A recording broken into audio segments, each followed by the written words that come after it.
మీ destination ఏదైనా ప్రపంచంలో ఏ మూల ఉన్నా CN travel explore the world your వే.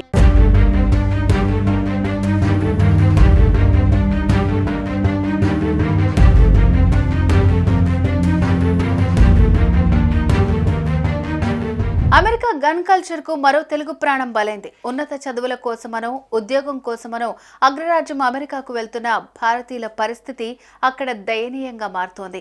ఎప్పుడు ఎట్నుంచి ఎవరు వచ్చి కాల్చి పడేస్తారోనన్న భయం వెంటాడుతోంది. యుఎస్ లో విచ్చలవిడిగా గన్ లైసెన్స్లు ఇస్తూ ఉండడంతో ఉన్మాదులు రెచ్చిపోతున్నారు.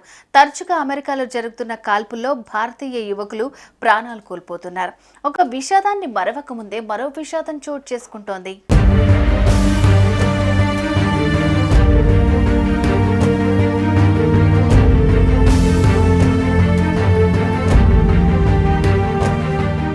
అమెరికాలో గన్ కల్చర్ రోజుకు పెరుగుతోంది. ఉన్నత విద్య, ఉజ్వల భవిష్యత్తు కోసం యుఎస్ వెళ్తున్న చాలా మంది తెలుగు యువత దుండగుల తూటాలకు బలవుతున్నారు.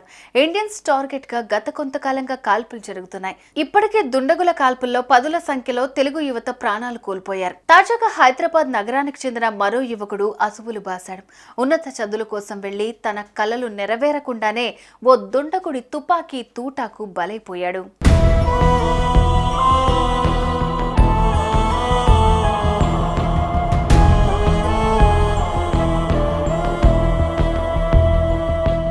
హైదరాబాద్ నగరంలోని చైతన్యపురి పిఎస్ పరిధిలోని ఆర్కేపురం గ్రీన్ హిల్స్ కాలనీలో రవితేజ కుటుంబం నివాసం ఉంటోంది.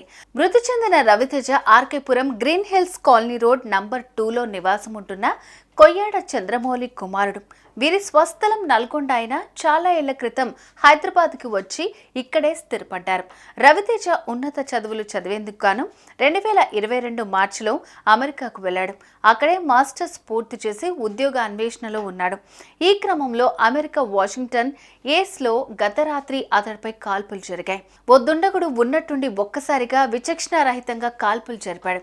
కాల్పుల్లో తీవ్రంగా గాయపడిన రవితేజ స్పాట్లోనే ప్రాణాలు కోల్పోయాడు.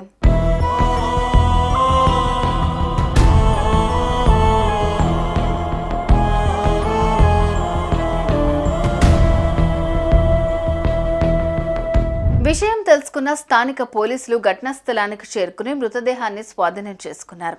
అనంతరం ఇండియా ఎంబసీ స్నేహితుల ద్వారా రవితేజ మృతి సమాచారాన్ని హైదరాబాద్లోని కుటుంబ సభ్యులకు తెలియజేశారు.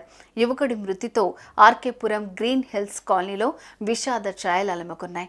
విదేశాల్లో ఉన్నత చదువులను పూర్తి చేసి అక్కడే ఉద్యోగం చేస్తూ తమకు అండగా ఉంటాడని భావించిన కుమారుడు అకాల మరణం చెందడం పట్ల తల్లిదండ్రులు కన్నీరు మున్నీరుగా వెలిపిస్తున్నారు.